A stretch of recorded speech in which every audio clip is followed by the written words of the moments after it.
Hello, and welcome to the Sacred Heart Shaman podcast, where we talk about spiritual healing, shamanic wisdom, and the challenges of walking the healer's path. Today is episode number 6, and we will talk about shamanic training and tradition.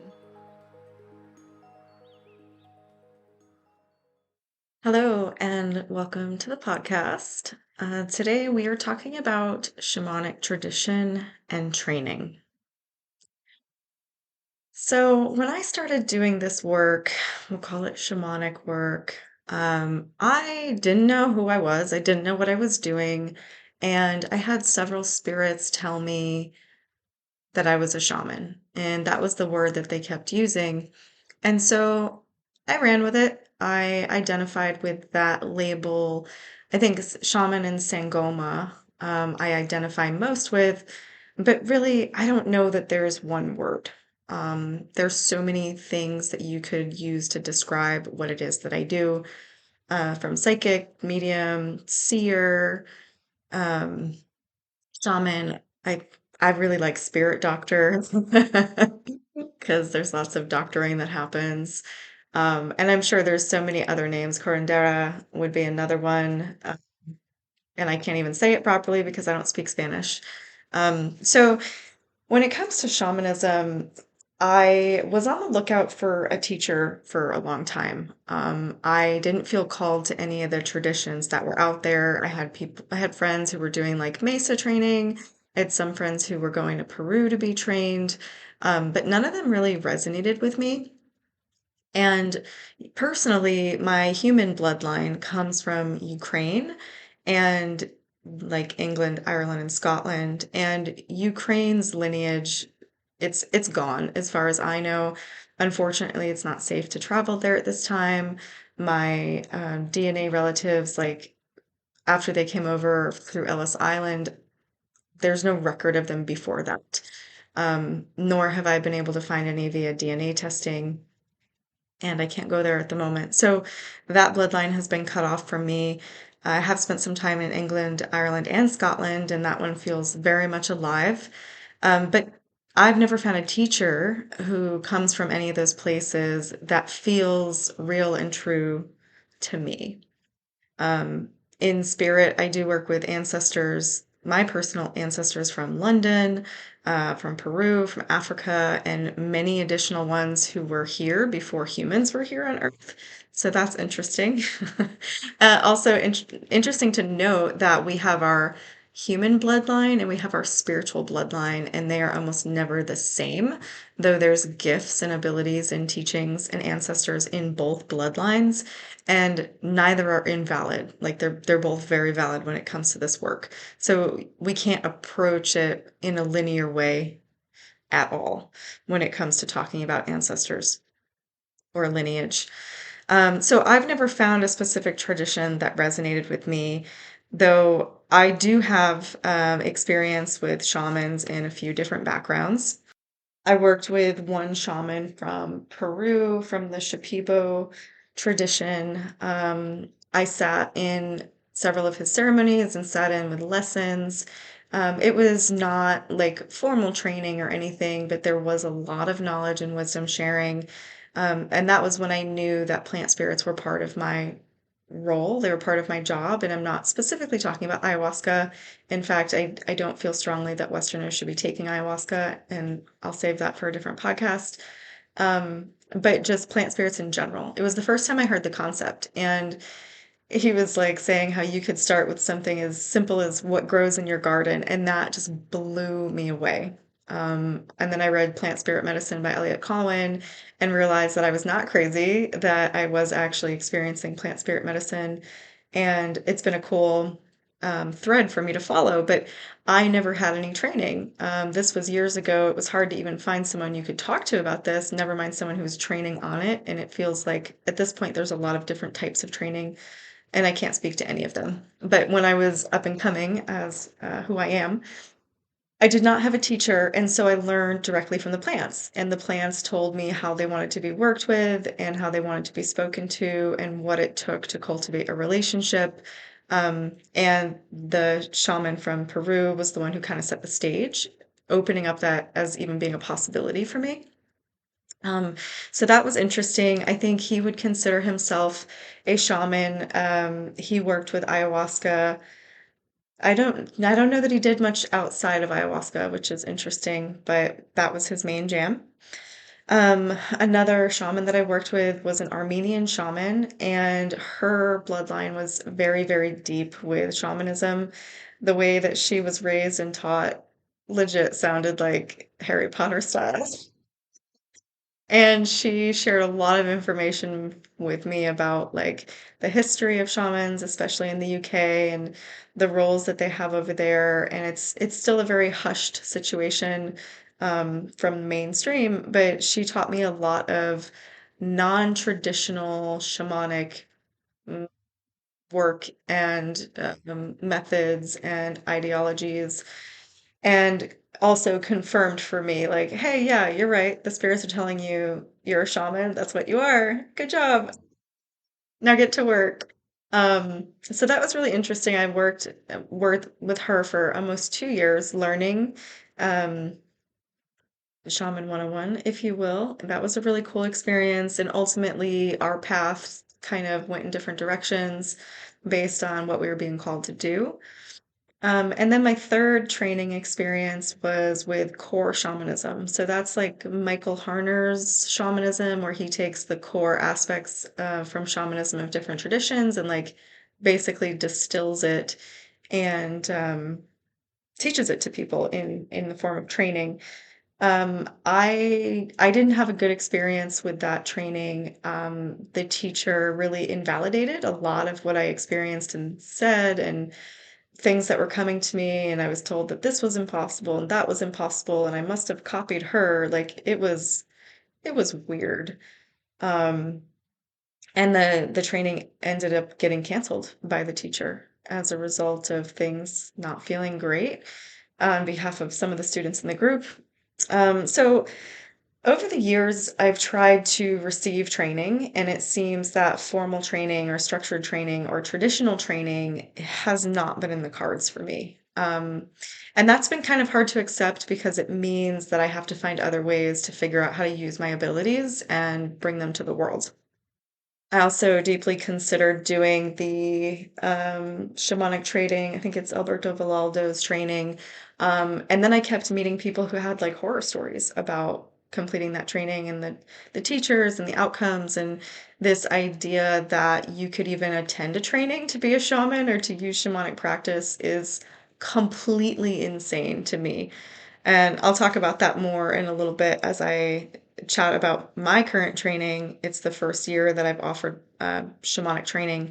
Well, I called it an immersion specifically to avoid the word training. It's a shamanic immersion, but I'll talk about that in a few minutes. Um, so for me in this work, it has been imperative to work directly with the spirits. There is no step one, step two, step three. Now you're doing shamanism. I don't believe you are. I think if you do anything using steps that someone else gave you, you could certainly get something done. You could certainly get some kind of messages, maybe. But you're really putting it in a box and you're not leaving it open very much for interpretation. So that's what I found a lot with like formal shamanic teachers, is that they were very boxed in. If it didn't fit within the parameters of what they were taught or what they personally believed, it was impossible, which is really interesting because I think one of the key points of shamanism is that nothing is impossible. Literally everything is impossible. And so everybody's individual personal experience is valid and accurate and correct. So for me, over the years, the way that I got the majority of my training was directly from the spirits. When I needed something, when I needed a question answered, I would go and I would commune with the spirits, or sometimes I wouldn't have to, and it came to me, or it was shown to me, or I heard it, or it was like played out in front of me. The universe is very communicative, it's very responsive, and the spirits as well. When you build a relationship, they are in constant communication with you. So, if I encountered a client that had something specific going on, I go to the spirits and I ask the spirits for help, and they tell me what to do. They tell me what they see. or they give me information that I need to make a decision on my own.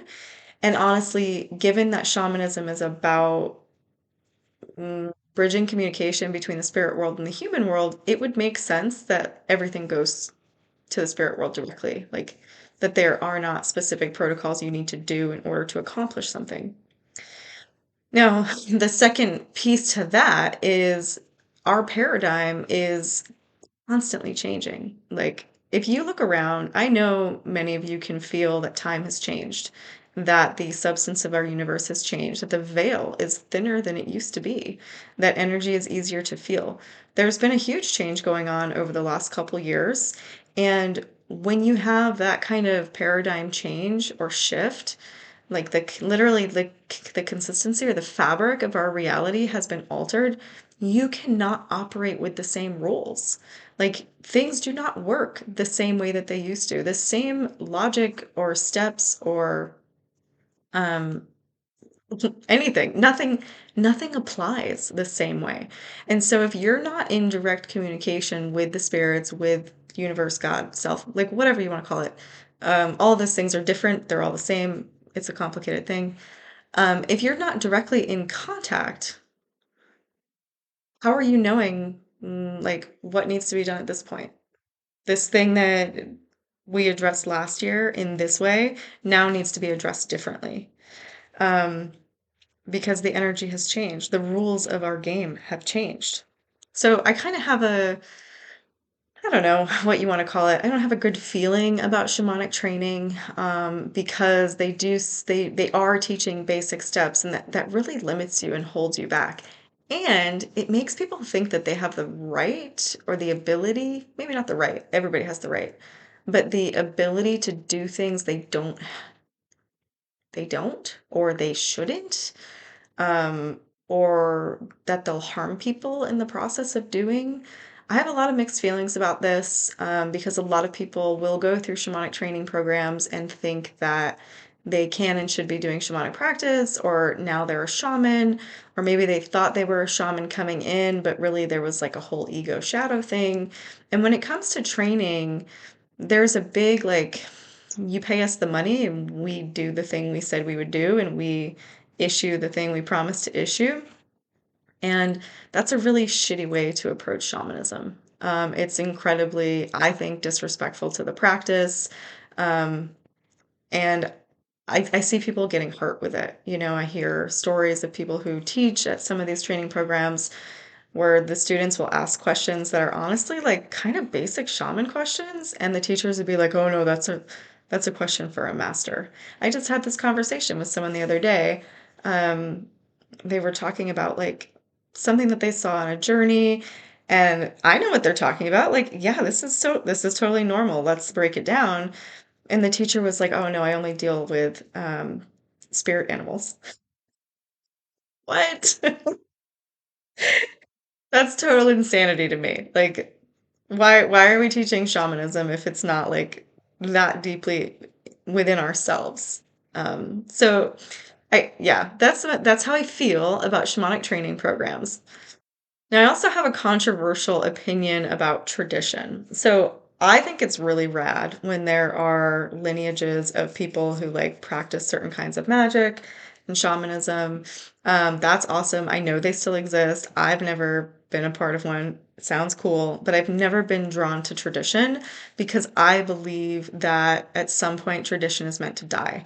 Everything is meant to die and be reborn again based on where we are collectively as a planet. We're constantly supposed to be going through the death and rebirth process and changing accordingly to what is needed in this time right now. And you know, you can see it a lot too with certain indigenous peoples. Is like the groups are getting smaller, the medicine men and women are dying, and no one is being reborn into it. And there's a reason for that. And that's not to say that I don't have compassion for that, or that it's not sad, or honestly a tragedy. Like so much information gets lost. And this is life. This is the nature of life. And as a medicine person, as a shaman, like you have to embrace that. Sometimes you are dying on a daily basis. everything around you is dying. Your friendships, your relationships, your careers, the way you approach medicine, the way you approach the plants, it's a constant process. And so I do believe there's a little bit of that in tradition. And we really like to hang on to things as humans. Like we don't want it to go out, we don't want it to die. But change, it sounds so cheesy, but change is the only constant, right? And we all know that intellectually, but in practice, nobody wants to practice it. So I don't know if this is part of the reason why I've never been drawn to tradition, but I do suspect it plays a role. Like it's just never interests me. One of my best friends does practice trolldom, which is a Nordic tradition of shamanism. And let me tell you, she's like one of the most badass ladies I know, and I won't let anybody else work on me. So tradition suits her, and that's awesome. It does not suit me. I think the form of shamanism that I work with, I would call primordial shamanism. So, like, I work a lot with the beings who created Earth.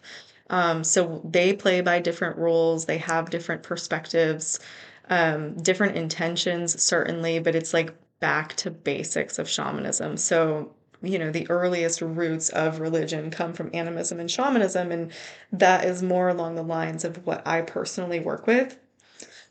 This like thought process about tradition came up about 5 years ago when I moved to Portland. I was attending networking groups and meeting new people and telling them about what I did.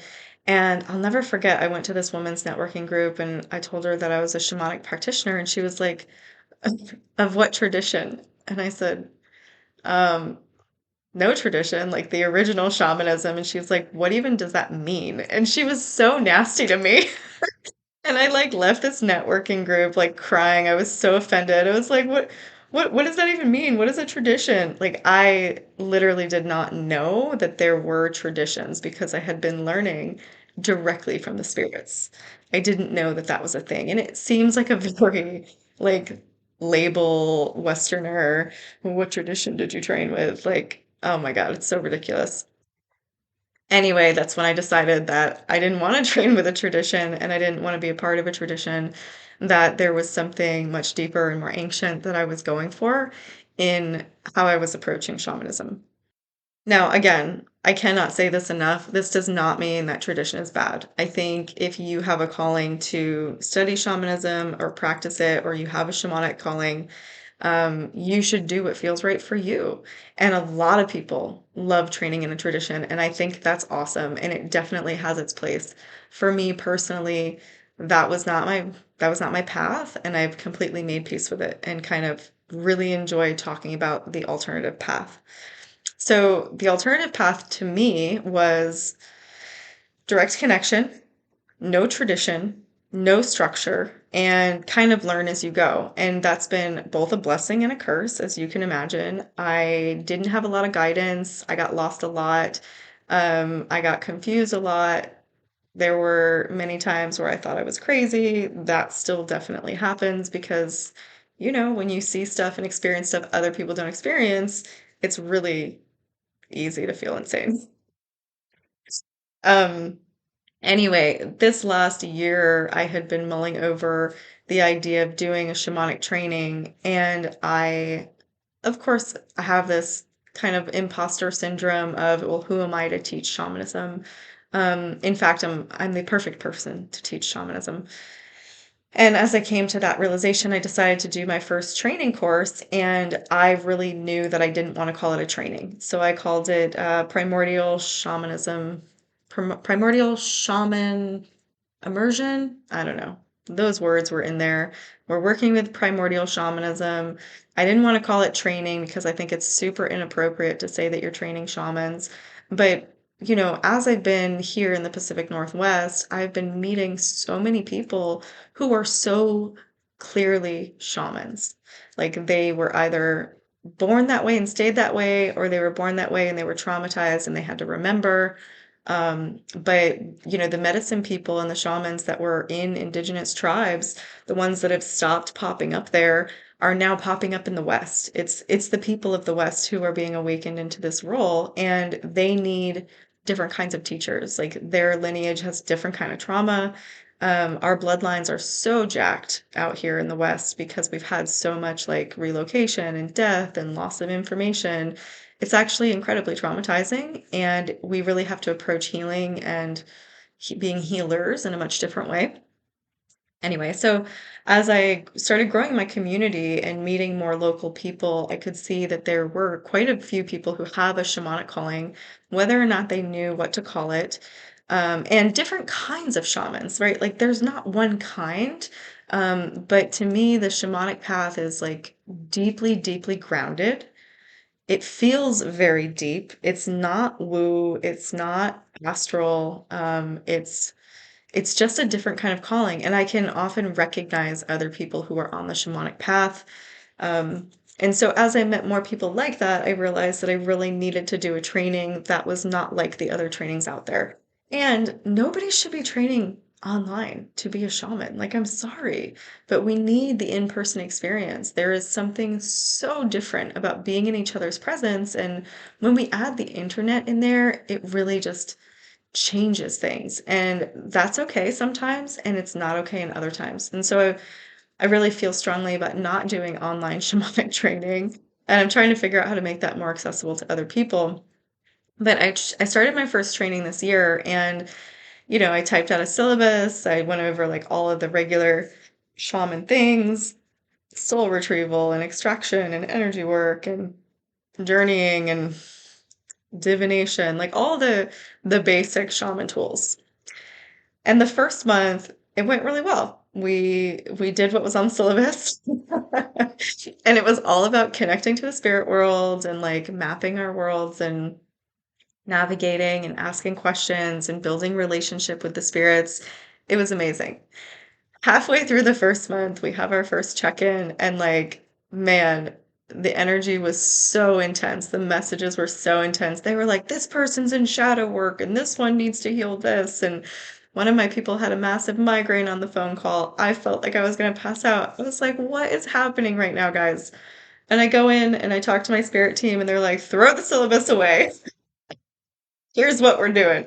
And we ended up totally changing the second month's work that we were going to do together on our in-person meeting, and did something that you would probably not categorize as shamanism. However, for people who are truly on the shamanic path, they need these skills. It's not just the shaman skills, it's the human skills too. It's how to get control of your mind, how to process your emotions, how to stay centered when you're being annihilated by the energies of the world, because they are pretty intense. Um, so I am finding that it's literally impossible to have a syllabus. As time goes on with this group, the group dynamic is shifting. They're all getting big medicine, right, from the spirits that I work with and all the work I've done on myself and all the plants that I work with. And so they're constantly going through these layers of healing and shifting. And so every time we meet, be it by our mid-month phone call or our in person, everything has changed. And that's the way of real medicine work. It is big transformative change. So I'm having to plan this course based on what the group is needing in that time and based on what my spirit team is telling me. And so the idea of having a shamanic training without the direct input of the spirits is completely insane to me. That would not be shamanic training. Additionally, as the group has gone on, I am seeing that about half the group needs medicine and half the group is are shamans. So also, when you go through a structured training, what happens if you, as a medicine person, a shaman, whatever, witnessing these people, how do you tell these three people, like, yeah, you probably shouldn't go out there and do this practice on other people? Like, you can't hold that space, or it would be dangerous to hold that space, or you have a greater calling. I'd like to help you find it. No, they paid for shamanic training. They want to be shamans. They want to practice shamanic things. And that really puts me in a predicament, like as a teacher, as a facilitator, and as the person I am, like, no, we're absolutely going to have that conversation. And is it going to be uncomfortable? Maybe, but I don't believe that we should just pass people through trainings and certifications and say, oh, yeah, you did the work. Now here you are. I mean, and that could be said about anything. I wish that doctors and therapists and other professionals, if they go into the field, somebody tells them, hey, this isn't a good fit for you. Maybe we should help you figure out like where your path actually is because it's not here. You were just here for a learning experience. And understanding that learning experiences sometimes suck. They're not what we want them to be. They're hard.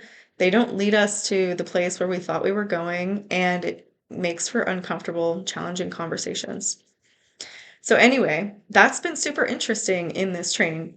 And it's not a training, again, it's an immersion, which is why I called it an immersion. It's been super interesting through the experience to see some people are here for medicine and some people are here for training. And what do I do with that? Now, granted, we're only on the second and a half month of 6 months, and so things can still change. People can certainly be initiated at any point by the spirit realm into the shamanic calling if that's what they have. But yeah, it's brought up some interesting points to ponder, considerations for shamanic training. And yeah, I just feel like it needs to be talked about because nobody else is talking about it. So what do I do with all that?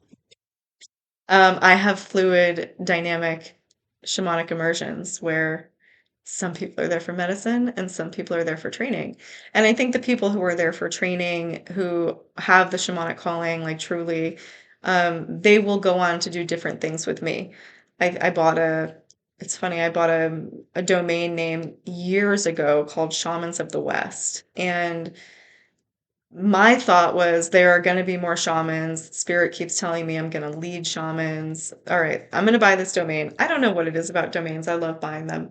Um, but I suspect that people who do have the calling and who are really taking in the training and they're going on to do this work in a bigger way for the community, that we are going to have a network or a community for legitimate shamans in the Western world, not ones that came through tradition or because they got their training certificate, but ones that have the calling and have followed it and cultivated a direct connection with the spirit realm and their intuition. And it's cool if they also want to go for some kind of formal training. It's possible that I may have that sort of like a certification or something in the future as I navigate this world, of the training process. A couple of years ago, I was reached out by a somebody was telling me about this shaman directory, and it's, I think, mostly America, and they're like a place where you find shamans. And I thought, oh, that's like a really great idea. That's cool. And these people wanted my certifications, they wanted my training certificates, they wanted like multiple references. And I really felt like we were playing a game. Like, you cannot go for a training and call yourself a shaman. You cannot just have references. Like, so many of my teachers have popped up in my life. We've done the thing they've done together. Like the guy from Peru, he's back in Peru. I don't have any contact information for him. The teacher I had a falling out with, yeah, I learned from her, and it was a terrible experience. I would never want her to be a reference for me. But it needed to happen, and that's part of the whole shaman training. Like, you find your teachers when you need them. Sometimes it blows up, sometimes it ends well. Um, but the idea of taking something so sacred and putting certifications in front of it, $30,000 training programs. Just, it seems awful to me. Yeah, so I hope you enjoyed my rant about traditions and shamanic training.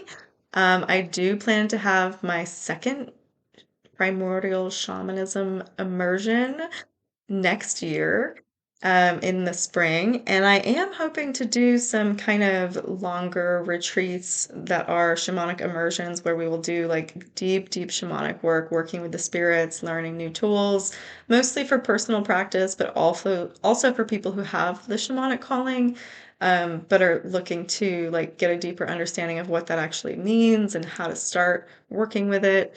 I hope to do like 7 to 10 day immersion experiences, in the form of a retreat next year. So stay tuned for all of that. Thank you for joining me today, and I hope you have a wonderful rest of your day.